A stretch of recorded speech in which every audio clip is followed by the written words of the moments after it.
Hey, yo, what up, everybody? Welcome back to the episode of the Generational Beef Podcast. I am your host, Tristan Terrell, as well as my dad.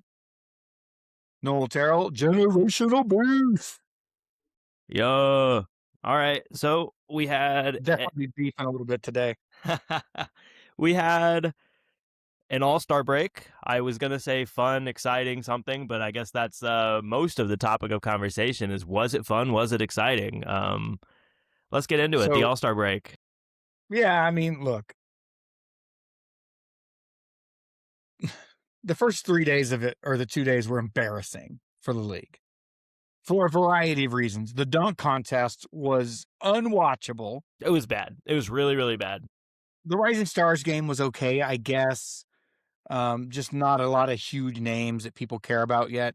No, not a ton. I mean, Cooper Flag, Con Knipple are big names, and then Right. I But mean, aside from that, no one really cared. The game itself was okay. But the dunk contest was a joke. The 3-point contest was a joke. It was just terrible. the 3 And point contest was and fun, but I guess, but like in the dunk contest, there's no one there. It's time to get rid of it or get stars to start playing in it. well, Right? We're past the days of Vince Carter, Michael Jordan, Kobe Bryant. So let me hit a couple of high points and then we'll come back and we can talk about some individual stuff. But okay, coming into Sunday, the NBA needed something to happen, right, and they got it, right? The absolutely. first 3 games on Sunday were tremendous, and Kawhi Leonard Kawhi in the Leonard, one man. game, like, if they had pulled off the win, he's clearly the MVP. That was one of the most dominant things I've ever seen him do, and that's saying something. Um, so the first 3 games were great. Also, bad look for the international team that they didn't even win one. Well, I would Um say, I mean, obviously Luka and Jokic played a little bit in that first game, but it was very clear they were on a minutes restriction. They didn't play at all in the second game. Wemby played I out of got his mind, like Victor Wembanyama. But outside of that, whenever you consider the fact that Giannis and Shea also didn't play, like they didn't play at all, and then Luka and Jokic didn't play outside of the first like 5 minutes, you're taking the but top here's the 4 thing. international players in the world out of it. And then Alright, Wemby played great, and outside of that, you not do even lose like some depth. But all the benefit they got out of those first 3 games, it all went away in that last one. It was unwatchable. I mean, it The wasn't old good, that's guys for sure. were terrible. They were terrible, and the young guys played defense, and when they played defense, the other guys couldn't do shit. Now, the one thing I It will was say, ugly. is obviously while the second game for the Stars was much closer than the last game was. Um, they lost their second game in a row, right? And I don't know whose decision it was, but taking the team that had the oldest average age by a lot and saying you're going to play 3 straight games is insane, They because they won the first basically 2 of them. but that's still 3 quarters of a game. Sure, but almost no NBA player, not that they never could, but almost no NBA player plays 3 straight quarters. You know what I mean? Yeah. Like, Well, they weren't. They were rotating out in these quarters anyway. some of them, but They like weren't playing 3 Kawhi basically played the whole time, and Well, because Jalen, he was so hot in that one game, they right, weren't taking him out. Jalen Brown basically played the whole time, and but I guess my point is like you only got 7 or 8 guys on each of these teams, anyways. Anyway, everything they gained in those first 3 games got obliterated in that last one. No, I wouldn't say obliterated. I do agree that it did lose value in the championship game, but I do believe that the first 3 were really, really good. And The first 3 were fantastic. kind of And then, what, then seeing like all time Kawhi was awesome. yeah, And it was on both sides. kind of what it felt like But to me was, whether it's a regular All-Star game or whether it's just an average game or whatever, what it felt like to me was a game that was really, really competitive for 3 quarters.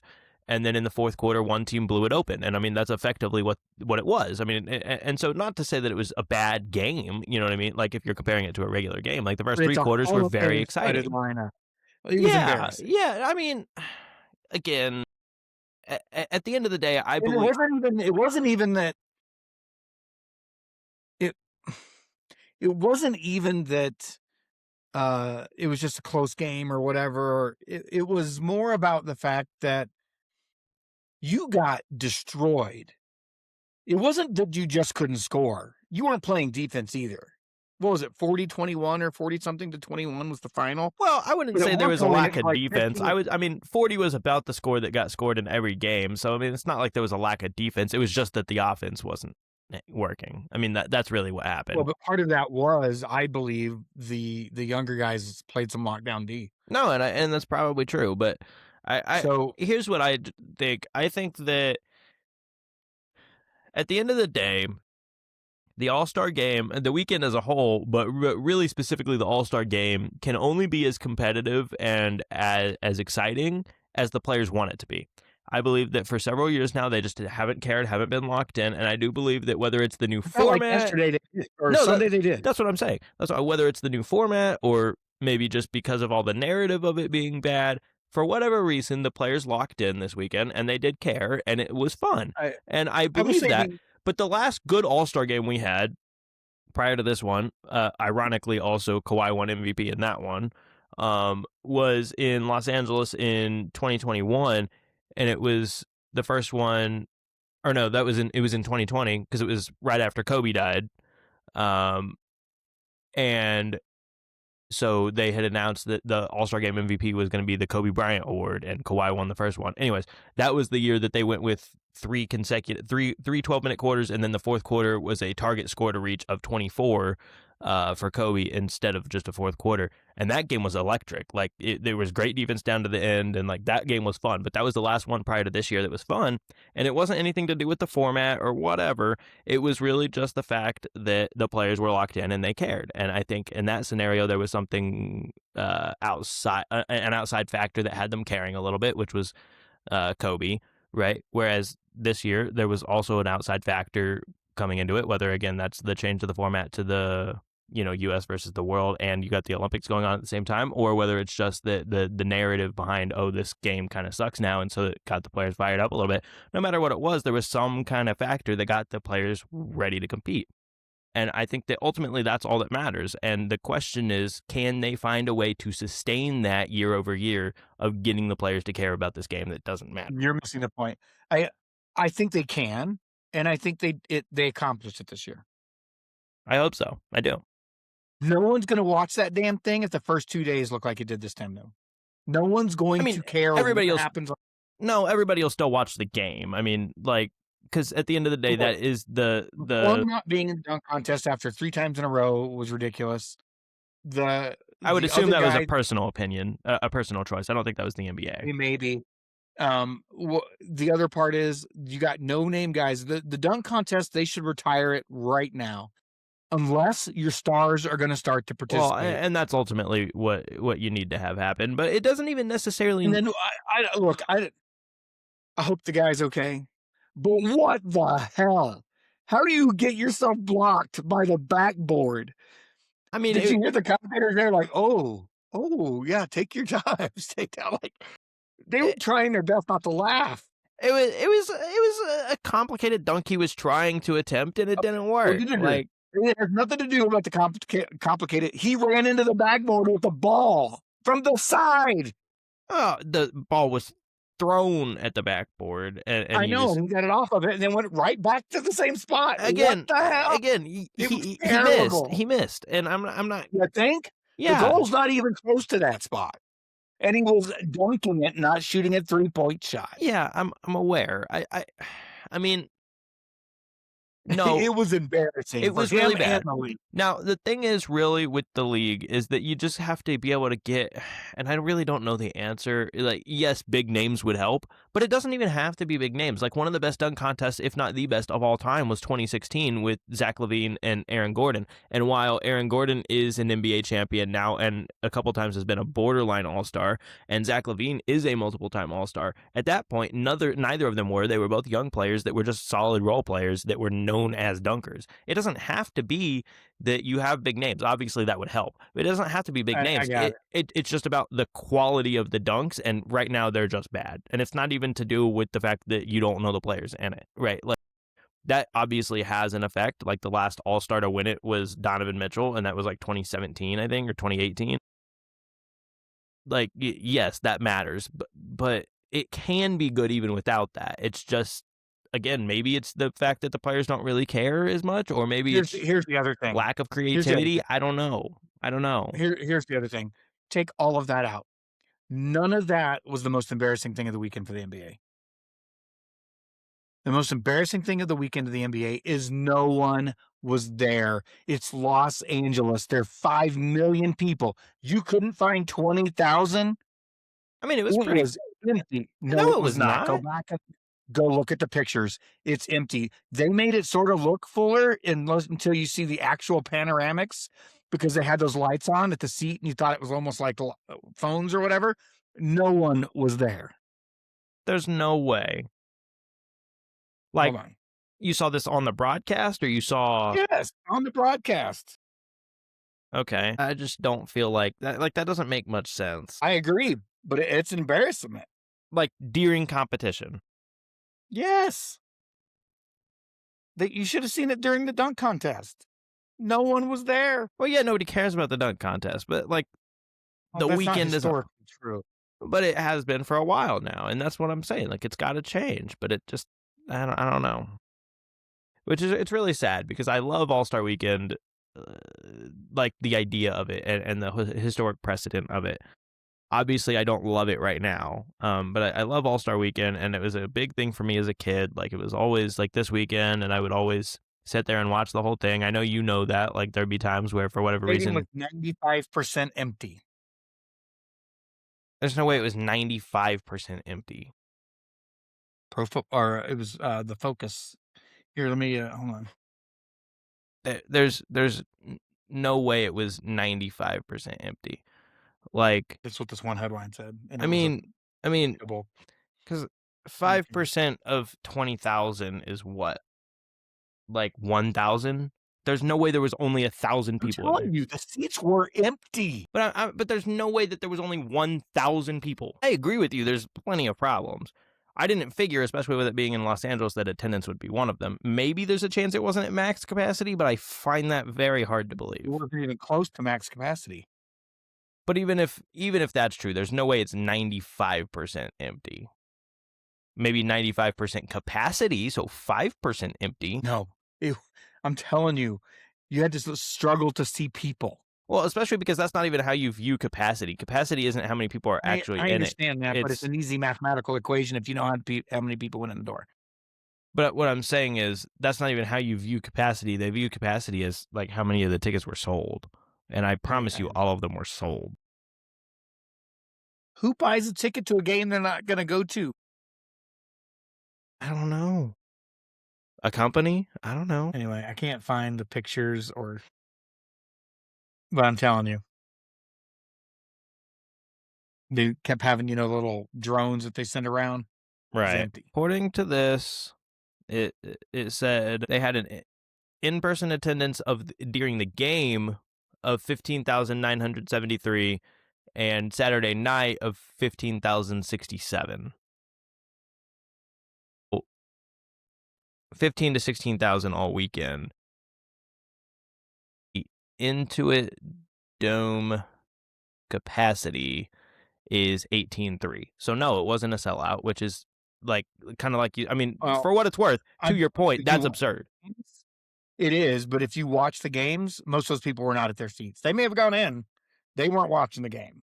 I mean, anyways, for what it's worth, in a city as big as Los Angeles, you can't find 20,000 people, right? To not have 18,300 people in the stands, for like the pinnacle event of your sport, outside of obviously like the last couple rounds of the playoffs, right? Like, it's really bad. Yeah, for what it's worth, that's embarrassing. By the way, how many of those were players?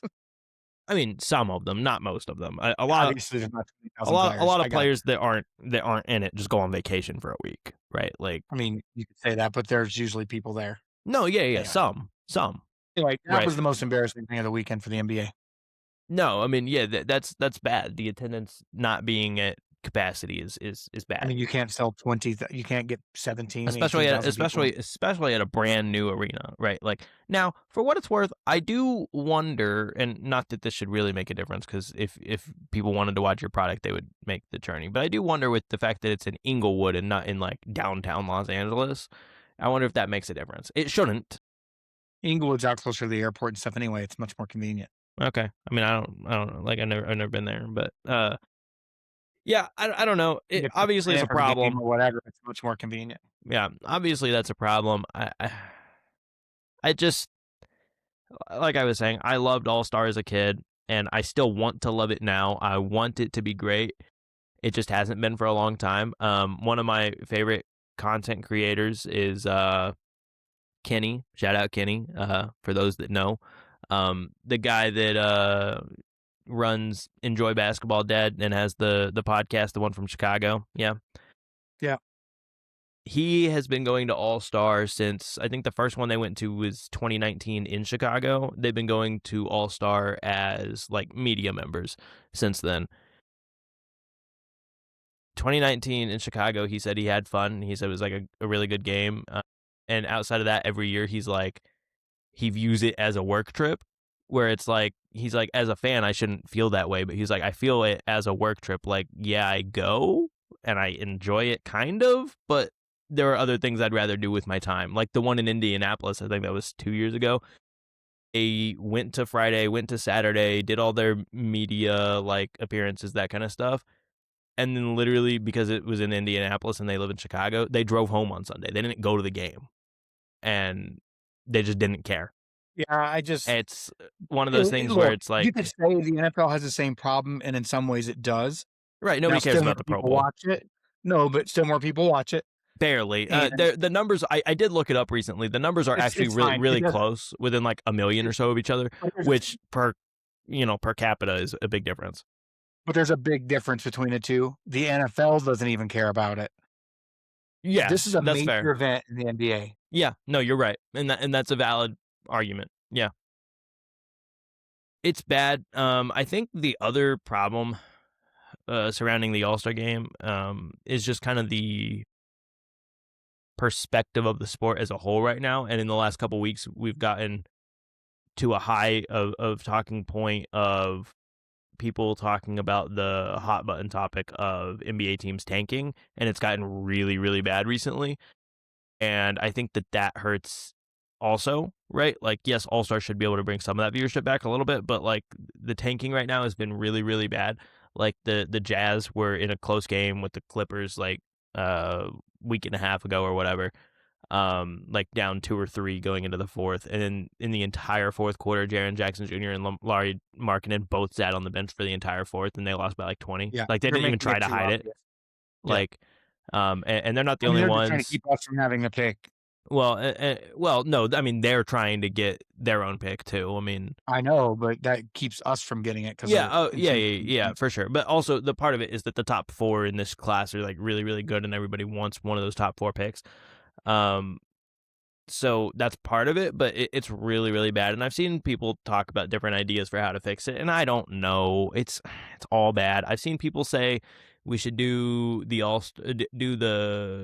draft lottery at the All-Star break, so that way there's literally zero incentive after the All-Star break for teams to tank, and so they're at least going to try to compete. But that seems flawed, especially since the lottery is made up of all the teams that don't make the playoffs. So are you going to say you can be in the lottery team and then make a late push and still be in the playoffs? I don't know. I've seen another couple people say like, just not have a draft and allow teams to open market sign whatever. And then some people were like, well, but you'd only get people going to big markets. And I don't necessarily think that's true per se. You would lose some. Look at baseball. It's true. Well, you would lose some. Well, no, because in baseball there's no salary cap. There'd still be a salary cap, right? You still have to follow the rules, right? But I understand. I would but say that to some degree that's true. But like Cooper Flag coming out wouldn't have gone to LA to play behind LeBron and Luka, or gone to New York to play behind Brunson and Cat. You know what I mean? Like he may have gone there's to a only bigger one way market. to solve this. There's one real way, and I don't like that idea at all. I'm not That's saying I'm soccer. for it. I'm just saying like But there is a part of soccer that we could do. We should not. We should not promote a You G League relegate the team. bottom 2 teams to the G League, Oh my and you take the gosh. 2 best teams from the G League up. Oh. Yeah. Okay, but then see, part of that. There's a problem with You're that not too, gonna though. tank then. Well, but there's a problem with that too, though. Is like the G League teams are owned by NBA teams. It is a farm league system. I So understand that. if But you what are the say, chances are the G League team's gonna be the farm team of the worst NBA team? Not likely. well, but that's my point, is that you would be trading, say, I don't know who the best G League team is, obviously, but let's pretend it's like the Santa Cruz Warriors. Let's pretend. So say just for sake of it, say the 2 worst teams in basketball end up being the Wizards and the Pelicans. And then you take them, put them in the G League, and trade them for the Santa Cruz Warriors, who I don't know why you're taking this seriously. I'm kidding, obviously, but but it would I'm solve saying the like that problem. wouldn't work either. I guess my point is that I've seen a lot of people throw out a lot of ideas, yours included, of relegation, and none of them really work. They all have their flaws. I don't know what you do. I just know it's Maybe bad. we relegate to the European League and pull their 2 best Maybe. I mean, players hey, hey. Um, instead of the G League. the only possible thing I could think of is if Adam Silver cracks down on it by saying, obviously this would be hard too because it would be a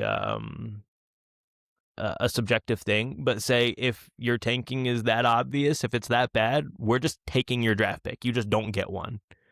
And I think that would be the only logical eventual response. I'm not opposed to that, but again, But again, it's then so you're gonna have subjective at that people point. complaining all the time, "Well, they were doing it." Well, I don't know, it didn't look like it to me. Right. Again, it's so subjective, and so really there's no good answer right now other than people I just mean, got to start caring.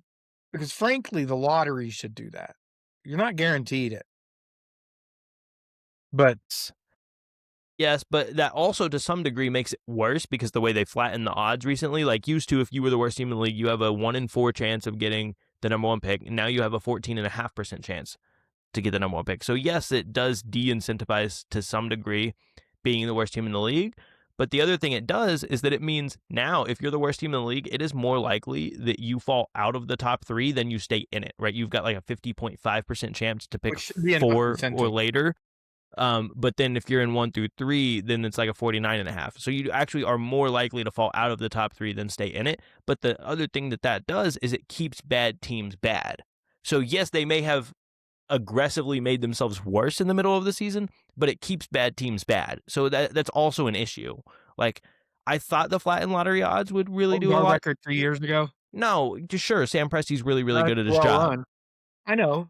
So it doesn't keep the bad teams bad unless you just suck. You're running a we had the number 2 overall pick, so it helped. We didn't get screwed by the lottery odds when we were really bad. Like they helped us. My But point that's being, you're missing the point here. but there have been If plenty you of times have where your own the 3 worst organization, you'll teams in the figure league. it out. There have been plenty of times recently where the 3 worst teams in the league have not ended up with the top 3 picks, and so it ends up being a real problem for them. And were those teams the ones that are historically at the bottom of the league? Yeah. It doesn't matter what pick they got. All they would have done is wasted it on something stupid. My point is the flattened lottery odds really doesn't help either. Like I No. really thought it would, but it doesn't. You off from the NBA. They don't deserve this much talking after what they did this last weekend. Anyways, yeah, the dunk contest really bad. The 3-point contest was enjoyable. I mean, it was fun. It did shock me just because I guess I hadn't paid enough attention beforehand. It shocked me that Dame was competing. It was pretty cool that he was competing just because he hasn't played all year, but it threw me off at first. I did a double take. I was like, Dame? What? And then he goes and wins it, ties Craig Hodges and Larry Bird for the most 3-point contest wins in all time. I mean, he's an elite shooter, always has been, and he's one of the best 3 or 4 shooters in the history of the sport. Like, he's phenomenal. That Blazers team, if they get him back next year, could be like legit because they're a really good defense and they just kind of need like a lead scorer. And if he can be 75% of Dame, like they could be legit. Like I say legit, like 5 seed in the West, but that's good for Blazers. Okay. Moving on to the Olympics. The only other thing I wanted to say about We're All-Star. still talking about the NBA All-Star weekend. It sucked. Yeah, no, you're right. We're done. It's just again, it's just about how much the players buy in. and they're just not right now. They did on Sunday. I'll give them that. They did, and that was fun. The last thing I wanted to mention, because it drives me insane, and just a short rant. I'm sure you didn't. Did you watch the Celebrity Game? Okay, I always do, just because it's for fun. It's memes, but it always drives me crazy, and I knew this was going to happen this year when it happened, when they announced the teams. It drives me crazy that every year in the Celebrity All-Star Game, they have like 3 or 4 former NBA players in it, and I'm just like, why? It's so the basketball's not unwatchable. That's why. Well, sure, but like it's bad. No, it's a little different when it's somebody's not supposed to be good at basketball. Right, and so then it's fun. Plus, they mic everybody up and they create content out of it. Like, that's not supposed to be good basketball, and everybody knows it. Everybody that does watch it knows it, right? So it's not necessarily supposed to be. But you've got a bunch of actors and comedians and singers and all these kind of people, and then you throw in a few pro athletes, right? Like I think this year Keenan Allen was in it, and there was some other receiver, I don't remember. A couple years ago, Myles Garrett and Micah Parsons were both in it, which was actually insane to see Myles Garrett on a basketball court because it was really weird. All right, we get to the point. But anyways, throwing a few former NBA players in there is weird to me. Like Jeremy Lin was in there. He had a stretch in NBA history where he averaged 30 against real NBA players. Like, it wasn't a long stretch. No, but it happened, and he is an NBA champion, right? Like, and then Taco Fall was in it, which is even worse because like Jeremy Lin at some point could actually get bad at basketball. 7'6" or 7'7". Yeah. Jeremy Lin at some point could actually like regress at basketball. Taco Fall is never not going to be 7'6". And you know what? In that game, he had like 27 points and like 15 rebounds, like 7 blocks or some stupid number like that, right? Like it was dumb because he was very clearly the best player on the court.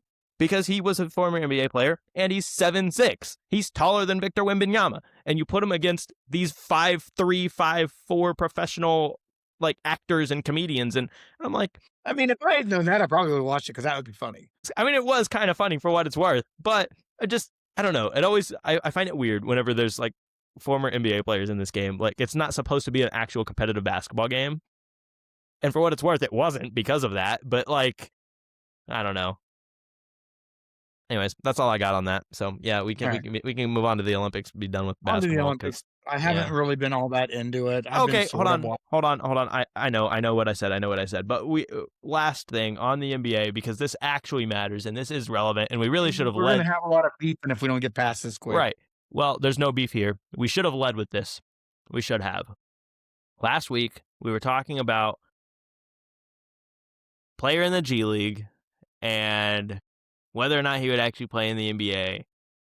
And shout out, last Thursday night, Nikola Topic played NBA basketball against the Milwaukee Bucks. That was incredible. He had a big standing O from the crowd, which was cool. And he scored a bucket, and he had like 2 or 3 assists too. So shout out. Yeah, I thought it was cool. Chet's comments after, they're like, because they had asked him to like compare it to some of his injuries that he came back from, and he goes, I was trying to get back to my career. Like, he was trying to survive, essentially, was the quote. Right? Yeah. I'm paraphrasing a little bit, but that's essentially what he was saying, which I thought was super cool. So obviously the whole team's behind him. Like, how would you not be? And the whole community is also. And it's just really cool to see, especially not just because this is a guy that was a highly touted pick that we knew could be really good. It's more just at this point, it's like you said, it's this guy's livelihood, and he's younger than I am. Or no, I think he's like a few months older than I am at this point, and he's already gone through the. No, he's younger. I don't know why I second guess, but he's younger than I am, and he's gone through all this at this point in his life, and it's kind of crazy, and so just to see that he gets back to doing it. I thought it was cool enough when I saw him go into the G League game. No, exactly, and literally get it in an NBA game, and the fact that we said like that we were talking about it 2 days prior to it happening, and I was like, I don't know that he'll actually play this year just because whatever. And he did like 2 days later. And so that was really cool. So shout out Nikola Topic. Cool. I'm very happy for that. Yeah. Anyways, I'll stop interrupting you. Getting healthy and getting into the game. So yeah. I'll stop interrupting you. Right. We can move on. But that was really cool. We should have led with that. And we're not going to take a lot of time on here, but this is like, I haven't been too enthralled with the Olympics. It's on right now. I haven't either. Got a masterful curling happening here. I saw a meme the other day that was basically like, the Winter Olympics were created whenever we'll say people of color started competing in the Summer Olympics, and they're like, we need a sport, or we need a section of sports that we know they're not going to compete in. That's all for the Northern Europeans. Anyway, I mean, they are the most dominant for sure. I guess my point is of that course, I haven't really used to paid any spend a lot of attention time in to it. Canada, and so it was funny because I actually saw high school curling once. Anyway, Really? yeah. In fact, the hotel I would stay at when I was there, um, would have, like, leaderboards in the lobby That's 'cause it's crazy. like, think your sister's club volleyball tournament, Right. sort of the same thing, but it's curling. Okay. Um, I'd anyway, say so the biggest difference and you'd too. watch it on TV, and they'd be marking it up like Madden, and anyway. I think the biggest difference too is I saw a post where like it was talking about some of like the biggest stars in this year's Olympics and like what their day-to-day jobs are. It's like barista and, you know, like personal injury lawyer and that kind of like Simone Biles is never going to have a real job in her life. You know what I mean? Like, Well, I mean, she made buckets of money, so. but that's my point is that the Summer Olympics are just I'm sure in some parts of the world the Winter Olympics are bigger, but at least here and in most places I would say that the Summer Olympics are just a way bigger deal. I think it just depends. I think people like both. I for what it's I mean, I kinda dig the Winter Olympics. There's some of the events that I Sitting think in are the pretty middle of the cool. living room with no couch, eating ice cream, watching curling. What are you talking about? You've done that. You've done that. I don't remember. If It you was say it so. was but when we were between couches and we had no couch and Oh, you were just sitting there in the fair enough. floor. We got home and you were watching curling. Hey, I it's nostalgic for me. Also, used to spend a lot of time in Salt Lake City, and the year that they were there, they were doing curling, in, at Weber State. Okay, cool. Um, yeah, they were actually doing it there, so, anyway, it's I still don't quite understand it, I don't know all the rules, but I don't know, it's a nostalgic thing for There me, was a curling curling, but that's controversy. not what I wanted to talk about. There was a curling controversy the other day. I don't. I It was know the guy doubled the Canadian, yeah. Did he actually hit it do it? hit the rock. Yeah, Oh, okay. slow-mo, there's no doubt he did it. Now Okay. whether he meant to do it, although it looked pretty purposeful, because he swished his finger like this and then hit the back of the rock. Yeah, I guess you couldn't see it, like, hit the back of the rock like that. No, he definitely did it. Did you Now see he his was quote beside after? himself, pissed off. Yeah. Did you see his quote afterwards? He was basically like, "I can't believe somebody that's been, you know, this is their first Olympics would accuse me. I've been doing this for 2 decades, like 4 Maybe Olympic so. You got appearances." away with it, so you must know. I He's like, saw it. It happened. I wouldn't cheat. Like to put that on my name is just disrespectful. He said something like, anyways, And again, maybe it was an accident. right? It was certainly not a hard push, but it definitely happened. Did it Okay. help? Did it benefit him? I don't know. Okay. It's curling. Sure. I don't know. The other team sure thought so, I guess. Fair enough. Okay. Really only one thing worth talking about for the most part, and that is arguably the most take Dream Team out of it for a second. The most dominant US team sport dominance ever is occurring right now, and that's women's hockey. Really? Yeah, so on I their had no first idea. game, they went 5-1, 5-0, 5-0, 5-0, 6-0, 5-0, and now they have the gold game. Wow. They've had one Who's the goal gold scored game against against? Chechnya? Okay. Chechnya. And then they played Finland, Switzerland, Canada, All right. Italy, All right. Sweden. All right. We didn't and that so, I mean, we've just dominated. Now they're playing Canada again for the gold. But they beat Canada 5-0 the last time. I mean, it's kind of an incredible run. So the women's hockey team Women is locking it down. women's soccer has been really good for a long time as well. They're playing on Thursday. I don't know what time zones these are in.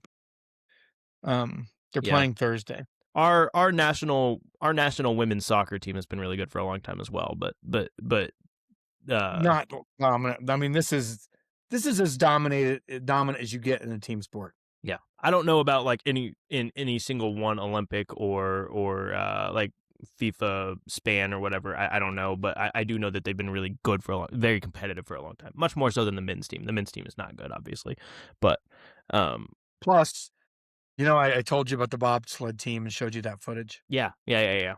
The other skier, I don't know that it was American. The skier the other day that ran over the gate, went between his legs and smacked him in the balls. I did not see that. You should hear you have to go look it up. But the announcer's like, "Oh," like, anyway, I think it was a Frenchman actually that did it. And so the announcer was being pretty funny, but the guy, like, went down, like, he got hit hard. That thing Yeah, came up, that's rough. bam. That's rough. Yeah, anyway, That's but some good rough. bloopers. And the women's US Olympic hockey team is destroying everyone in their path. Well, good for them. So, Good for them. yeah. How many golds do we have currently? Do you know? Hold on, I had it up a minute ago. None. We have 6 golds. Okay. We're 3rd place in total medals at 21. Oh, so we went up since last week. Yeah, Norway has 31, Italy has 24, we have 21. I'd be interested to know which one those Italy ones are in, if they're subjective since they're the host country, but whatever. Are we talking, ice skating? Figure skating, you mean?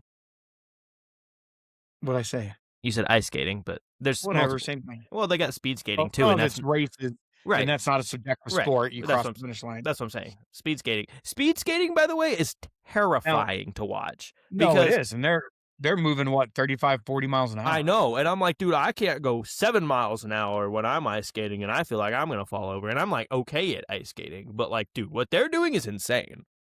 But right now, we've pretty much got 3rd at least locked up. We're 8 ahead of the Netherlands, for total. Okay. Or wait, Well, no, they have it. Oh, no, they've got this sorted by golds. Hold on. so we're 3rd in golds, not 3rd in total. Yeah. Looks like we might also be that, but Germany has 20. We have 21, but they weren't. So it's close. It's Yeah. close. All right. Cool. Yeah, Well, that's all I had. Women's when Olympic. did the Olympics end? Do we know? I mean, they usually go on for what? Like 10, 2 or 3 15 weeks? days, Yeah. 13 days. I don't think it's any more than 2 weeks. Yeah. Okay. So we got to be getting pretty far. You're getting along. close. Well, Closing ceremonies are on the 22nd this weekend on Sunday. okay. Okay, so it's like exactly 2 weeks because the opening ceremonies were the Friday before the Super Bowl. So Yeah. Yeah. makes sense. Okay. All right. Well, we're doing solid. All right. We're doing good. On to some football.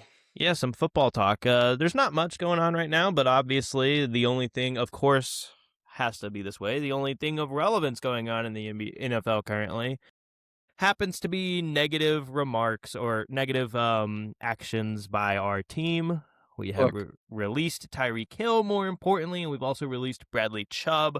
Really what we're First, doing... the Tyreek Hill thing isn't even news. Everyone knew that was going to happen. Yeah, You really... realize he just started walking like 3 days ago? I don't know. Is that true? Yes. I mean, okay, he tore his ACL and it was... And his knee. Yeah. It wasn't just the ACL. Yeah, There was some major damage done. So, anyway, look, and I'm here's the sure he thing. probably re-injured it a couple times kicking a kid or something. Like, Maybe. Do you know what did I say when I realized we were basically in a total rebuild? I don't know, cut everybody? I said, to me, there's 2 players and 2 players only that are off limits. Okay. Achane and Chop. I think you overvalue Chop Robinson a little bit, but I think he has It's not that I potential. overvalue him. He's also not that expensive, and he's been a pretty decent player, He's been solid. right? Do I think the right move with Chubb is to cut him? We couldn't try to trade him? I mean, he's making a There's lot of... value. Well, okay, his value is worse than Tyreek's, honestly. I mean, he was making... Oh, that doesn't even make sense. He was making a lot of money. He's not older, but he's not too far away from his age, and he's more injury prone than Tyreek. Like, this is Tyreek's first major injury, and yeah, it's bad, especially but it's at that major age. injuries you can have. Sure, but I'm saying, like, Bradley Chubb has also torn his ACL since he's been on our roster, right? And he's always hurt. It's fine to me. I don't care. It's shocking to me you couldn't get anybody to try to trade for him. But whatever, that's fine. I don't care. The only 2 people to me off limits are Achane and Chop. I do think that this... Do what you got to, because here's the thing. It doesn't matter what we do right now. Yeah. We are not competing for even the division next year. We're not we might be So, competing for I third in don't the know, division. if we get Malik Willis, I don't know, that's good.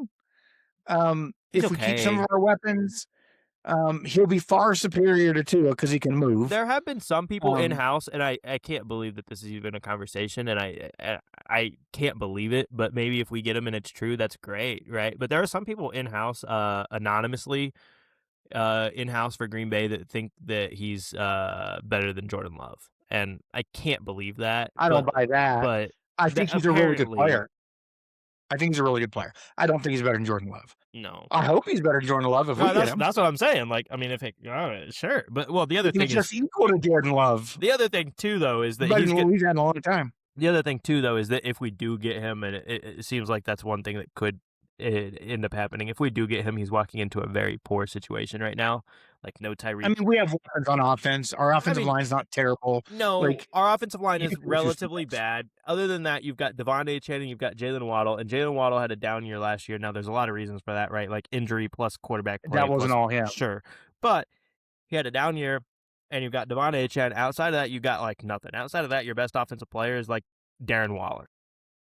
Look, here's what you have to do. And I don't even know that we signed him. No, I It don't was a think we're. 1-year deal. I don't think we're going to. I don't. Look, here's the situation, right?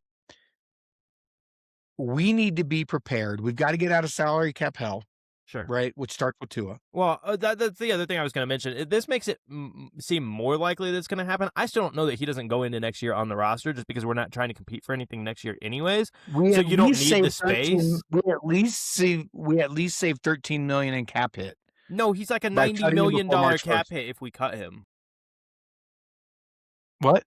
No, I think he's like, isn't he like a $90 million No, cap he hit? misses the roster bonus if we cut him before March. So so he would be 90 if he's on the roster. It's like 77 if he's not on the roster. Something like that, yeah. Okay. I'm sure he's going to be on the roster. It doesn't make any sense. Like you said, we're not competing anyways. It doesn't make any sense to clear up the cap that we're not going to use anyways. And because you have just get rid of it. after this year, you have a free out. Like after this year, you cut him for nothing. What does it matter if we're paying him or not paying him? It doesn't matter. Why keep the roster spot for a guy that's not good? Like it at some point you got to do what they did in Denver with Russell Wilson. They managed to get good in spite of the dead cap hit. Now this will be a new record dead cap hit. Well, you just got to do it. You can't let a guy stay on your roster. Denver had pieces on their roster. They were a solid team before Russell Wilson and became a very good team after Russell Wilson. We do not have a solid roster. We've got a couple pieces. We're not a good team. You can't set a new culture if you're a new coach and a GM by letting a guy stay there just because. He's not starting next year. He won't play. That's my point, is I think it's more of a Stephen Ross decision than either of them. Then those guys wouldn't take the job. Like, why would you? You don't have to play him, but I'm saying I think that whether or not he's on the roster. Have him on the roster. No, I kind of go back and forth. I kind of agree with you, but I think that. What precedent are you saying? Are you setting? I don't. He's not going to play, but we're going to keep him just because. Keep him because we're paying him $80 million. So what? You're going to pay him that whether he's on or off the roster. But that's what I'm saying. If you cut him after this year, you cut him for free. There's nothing left. If you cut him this year, you owe him the remainder of that money. It's not free. Well, no, what I'm saying is after this year, you have an out where it no longer affects your cap at all. If you cut him this year, then it affects your cap for like 2 or 3 more years. I don't believe that's accurate. First of all, there's only 2 years left on the contract. Okay, 2 more years then. Like, but it would, if you cut him now, it would affect the cap for both years. If you wait till next offseason to cut him, there's no effect on the cap. I think we're both talking about shit we don't know. That is also true. This is why we're not NFL GMs. Okay. So it's 20. There's a 4-year 220 or 212, which we knew. Next year it's 56.3, and then the next year after that it's 56.4 in December. The deal includes 167 million guaranteed. Potential out in 27. Right. With a 26 pre-June release causing a $99 million cap hit. There's no way out of this. So why keep him on the roster? There's just no way out of it. I don't know. I'm Because not his going to be 26 shocked. cap hit is going to be 56.4, 27 is 53.4, 28 is 65.8. Because I forgot after he signed it, he still had a year of the old deal left. Right. So he I, does still have 3, but you can't cut him in the next 3 years without. I'm not going to be shocked one way or the other. I'm not going to be shocked if he's on the roster next year. I'm not going to be shocked if he's not. I don't really because of that. I don't expect this to be good either way. I don't really have an opinion one way or the other whether or not I want him gone. I don't really care. I like him enough as a dude to where like if he's on the roster, I don't hate him. Like I would have hated Tyreek if he was still on the roster this next year. I don't hate him. That's what I I'm just don't saying. want him on the That's roster what if I'm he's not going saying. to play. Sure, I just like I don't care one way or the other. I'm kind of agnostic to it just because like I don't really care. I don't hate the guy. Don't have any ill will towards him. I don't want him to play necessarily, I'm but not sure I understand. And I'm not sure I understand this part. It says dead cap 2026 is 99.2 pre-June or 67.4 post-June.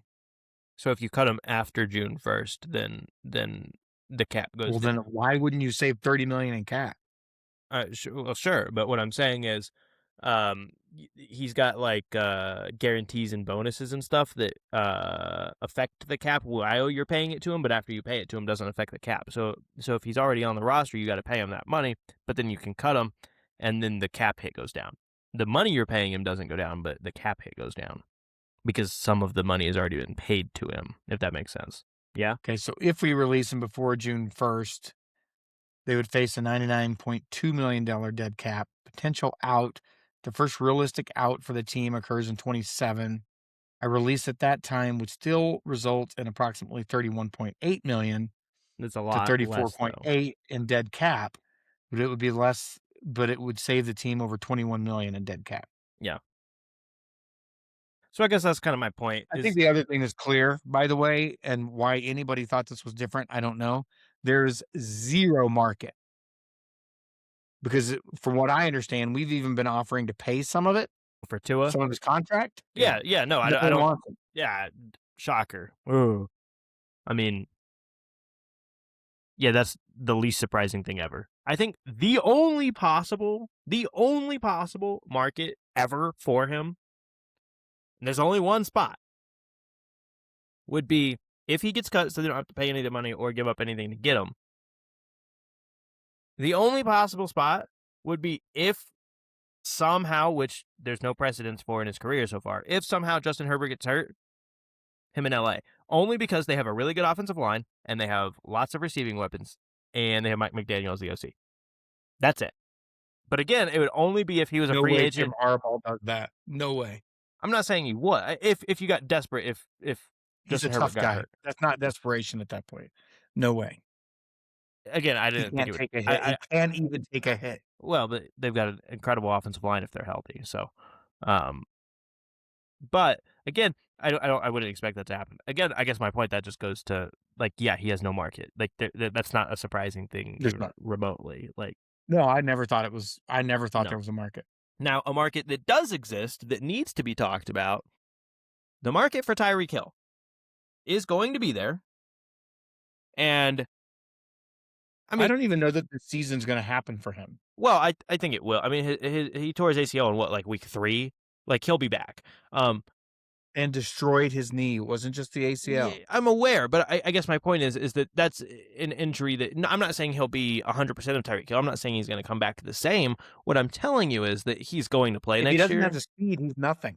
Well, I still think he will have the speed, and that's not true. His hands are still remarkable. Like he's still a really good receiver. My point being, But if he doesn't have speed, he's not going to be open. well, he's a He's never solid been enough. known as a great route runner. He's a or solid whatever. enough route runner, and really he's shifty. So you don't even need to get him open. Throw him on screens and stuff, and then he's shifty. He makes people miss. Like I still believe that like even if he has 90% of Tyreek Hill's speed, he's still faster than 75% of the league or more.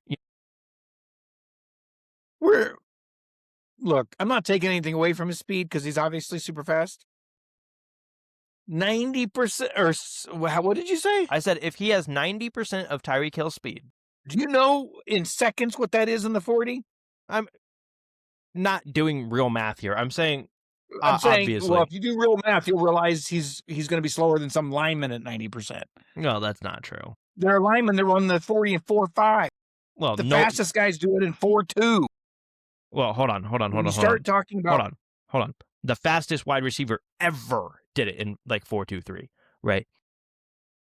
I understand, but what I'm talking about is, but the fastest linemen do not run 4.5s. The fastest linemen are running like 4.75. I think that's more average. No. Average is closer to 5. It also depends on which lineman you're talking about, but average is going to be closer to 5. Your slow ones are going to be up at 5.2. Fair enough. Okay. Still, it's half a second from your slowest position to your potentially fastest position.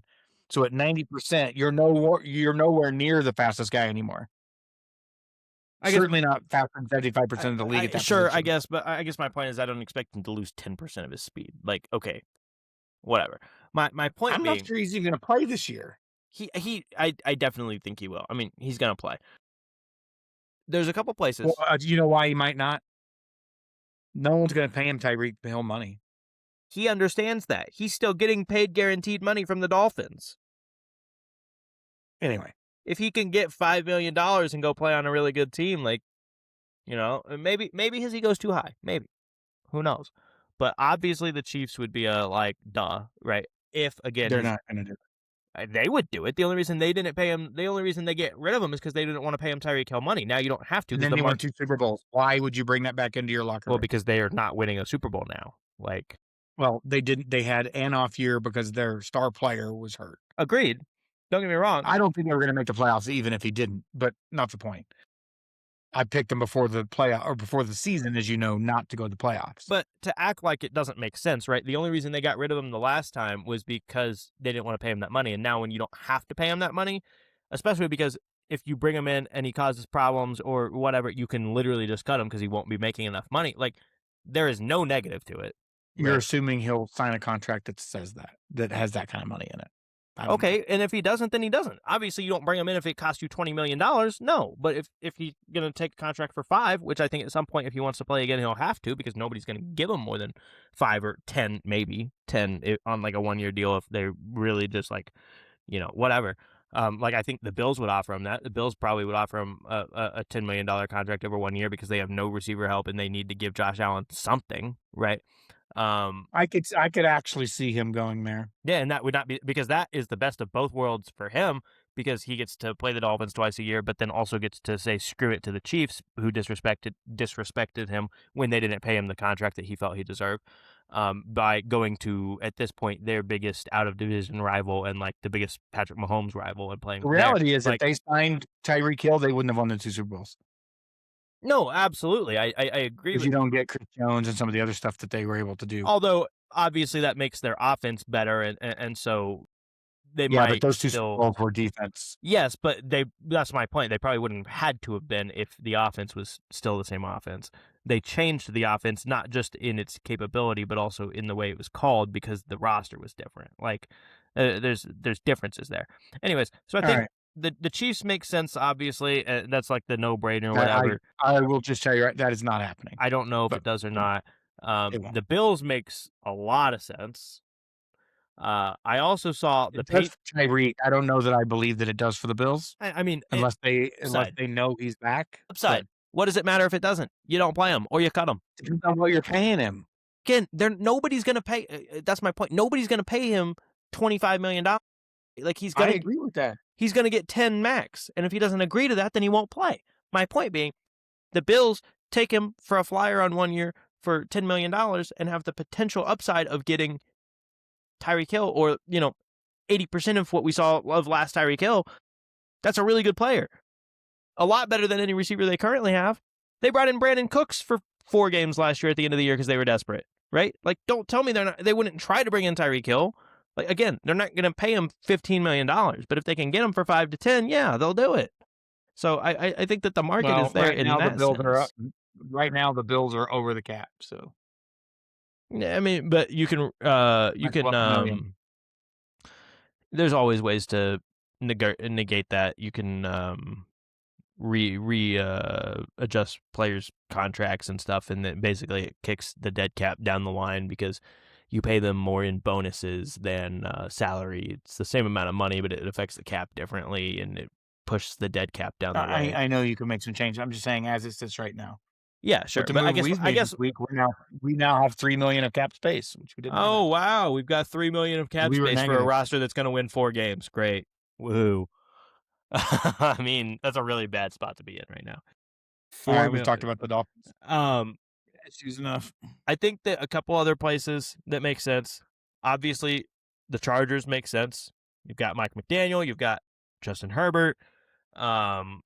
Their receiving core, I think, is a little bit overrated at this point. Ladd McConkey had a little bit of a sophomore slump. Quentin Johnston, obviously, very hit or miss. Keenan Allen's just old. Tyreek Hill provides you something there that you don't have. I did see some provides. There's just some unknowns. Sure. I did see some people saying the Raiders because you're getting a new offensive coach in Clint Kubiak. You're getting a quarterback that has no receiver weapon right now that's going to come in and play as a rookie. It's too early to have this conversation, and here's why. No one is signing him until they know what he can do. Well, but you can't know what he can do without signing him. Like you can work him out and stuff at least. No, that's sure, my point. sure. But I guess my point is that that's do not an anything actual until they see this guy run. Until they see him run, no one's doing anything. Okay, Tyreek Hill can run. I promise you that. Like he's going to be able to run. I guarantee you can't right now. Not right now, but I'm saying whenever a team gets ready to sign him, I promise you he's going to be able to run. The question is whether or not he can play at game speed, which you're not going to know without signing him. So I promise you just straight up line running, like he can do it. Once he gets back. I know he can't right now. Sure. My point is the question then becomes whether or not he's good in game. And again, you don't know that without signing him. So, yeah. Generational base. Yeah, that's about all we got. I hate the Dolphins. Let's what are you gonna do? I don't. Maybe next year. I love some of the forums I'm in online. And people are like, you're not a real fan if you're talking negative. What are you talking about? I can be a fan and still root for them and be able to talk about the stupid stuff that we do all the time. Super Bowl 61 logo is confirmed. It's going to be the Dolphins in the Super Bowl. That bullshit. Oh my God. Dolphins. The people talking about that online. Fins up. Dolphins Bears. Their answer when that does not occur.